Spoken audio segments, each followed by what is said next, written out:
भारतीय रियासत महाराष्ट्र में सोशल मीडिया पर मुतनाज़ा पोस्ट करने पर दो गिरोहों के दरमियान होने वाले झगड़े में एक शख्स हलाक और 8 जख्मी हो गए।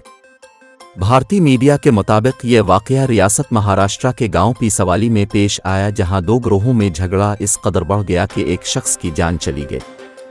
मीडिया रिपोर्ट्स के मुताबिक पुलिस का कहना है कि इतवार के रोज़ सोशल मीडिया पर एक मुतनाज़ा पोस्ट की गई।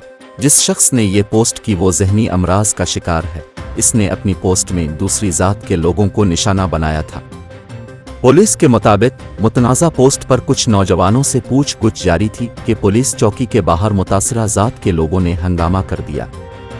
पुलिस के मुताबिक हंगामा इस हद तक बढ़ गया कि दोनों गिरोहों ने एक दूसरे पर पथराव किया और जलाओ घेराव शुरू कर दिया। इस दौरान मुश्तइल अफराद ने सड़कों पर आग लगाने के साथ कुछ घरों को भी जला दिया, जिसके नतीजे में एक शख्स हलाक और 8 अफराद जख्मी हो गए।